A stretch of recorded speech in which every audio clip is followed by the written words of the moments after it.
Coming up next on the Jeff Crilley Show, you're going to meet Chelsie Burroughs. She's an experienced journalist and lifestyle host. She's going to talk about her passion for storytelling next.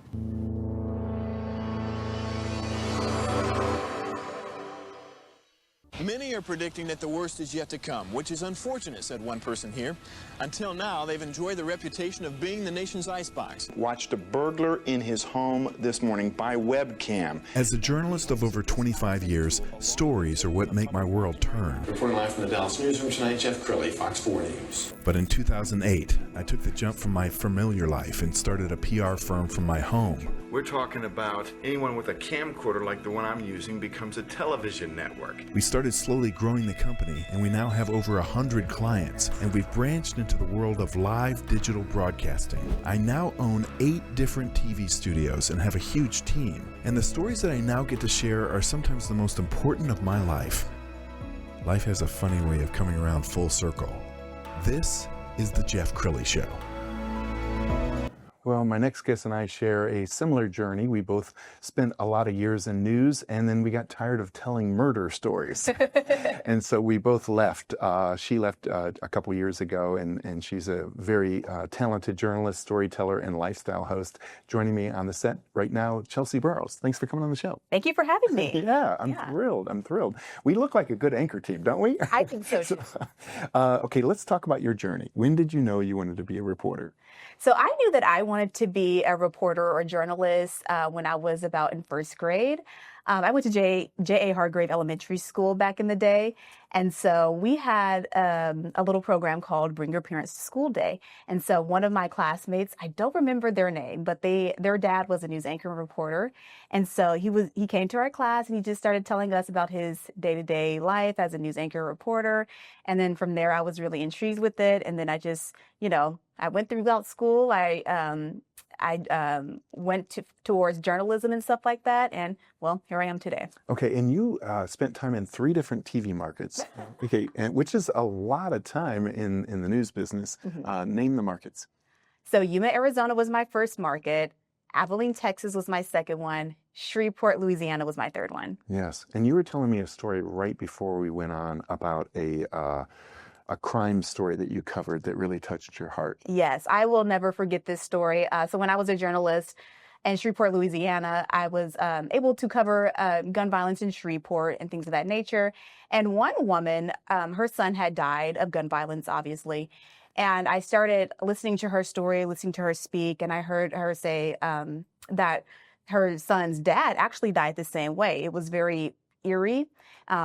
They died like the same day or around the same hour near the same street. Yeah. And so I was just like, I just feel like storytelling and being a voice for the voiceless, I feel like that helps us run as a nation. And I feel like we need more journalists that are willing to do that. So that's why I love storytelling and things of that nature. Yes, and being able to tell the positive stories. Yes. You have a sizzle reel out there on YouTube. It goes on for about 4 minutes. We're going to show the first 2 minutes and 15 seconds. Girl, when is the boutique gonna open?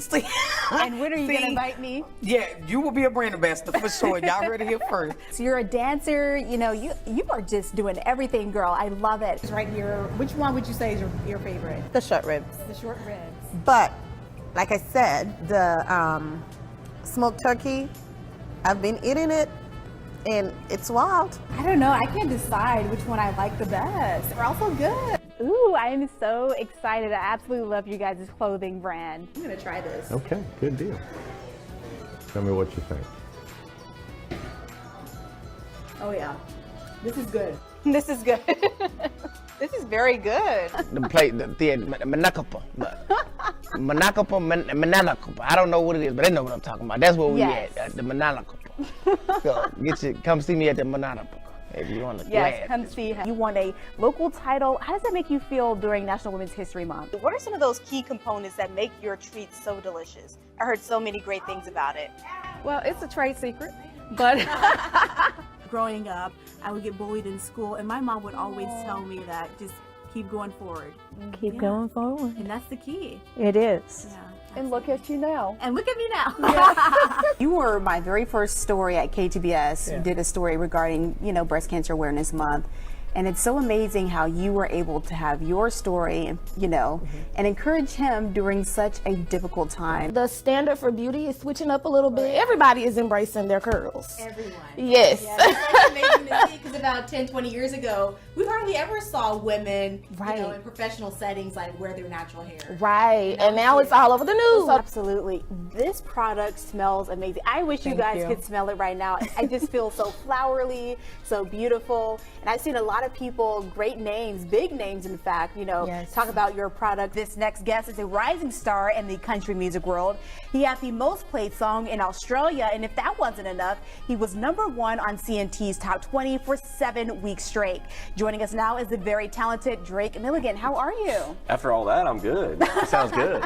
Wow, you're so talented and really good at the prompter, because I was a reporter, so I never got used to the teleprompter. I would sit on the anchor desk with Clarice Tinsley, but I never felt comfortable.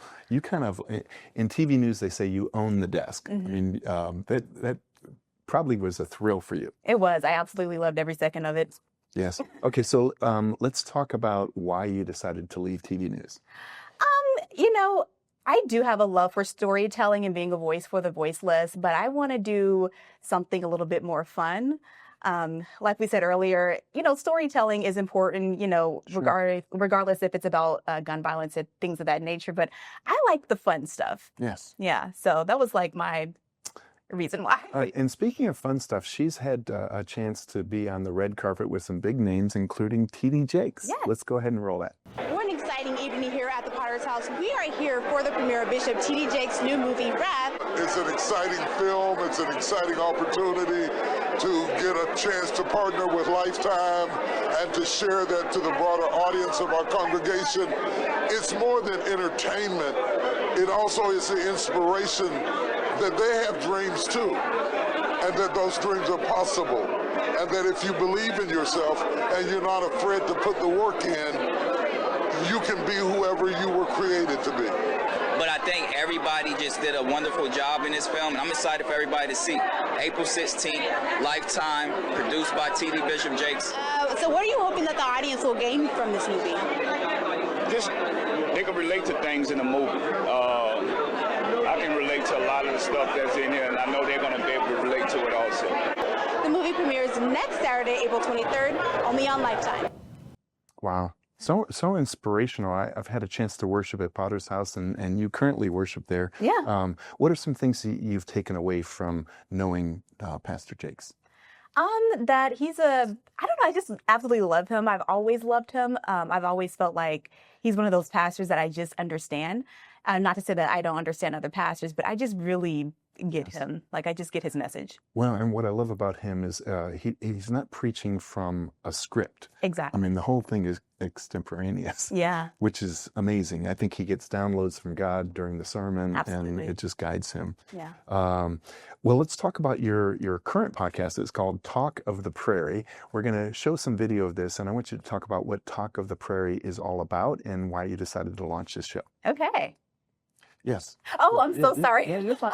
So Talk of the Prairie is a little lifestyle show out in Mansfield, Texas, what we call Talk of the Prairie, because we mostly focus on Grand Prairie. But if you're not from Grand Prairie, you can also be on the show too. And so we just interview, you know, people in the community, business owners, people that are doing, you know, well in life, entrepreneurs, people like you. Well, thank you. Legends. Oh, you're too kind. You're too Things of that nature. And what does it feel like? I mean, it's. I guess it's different than TV news. It is. In a way. It is. Sorry. Yeah, I just absolutely love it. It is definitely different from TV news. I feel like there's not as much like structure. There's not as much pressure to have like deadlines at like 11 o'clock and things of that nature. So yeah, I just like it. I feel like I really thrive when I interview people face to face and things of that nature. So yeah. And you're the executive producer, so you don't have to answer to anyone. No. Doesn't that feel good? It does. Okay, so let's talk about the future. Where do you see this leading? Are you the next Oprah? I sure hope so. I do want to be the next Oprah. I do want my own TV show and things of that nature. You know, I just really have a heart for people, a heart for storytelling, and a heart to like tell their story. So that's my goal and my mission in life, is to tell stories. Yes, and just as you were inspired when you were a kindergartner, let's spend the last minute talking to that young lady out there who's watching this, wanting to be you one day, Oh, really? what words of encouragement would you give to her? I would tell her, keep going, do it afraid, even if things look kind of shaky, just keep going because you never know. Like, for instance, I never realized that I was going to inspire other people that are even older than me. I inspire them. But when you step out on faith and you do what you're called to do, God will help you and He will lead you and you'll go from there. Amen. We're going to end with her website, which is chelseaburroughs.com, the great Chelsie Burroughs. So thanks for coming on the show. Thank you for having me. You bet. That's it for now. We'll see you next time.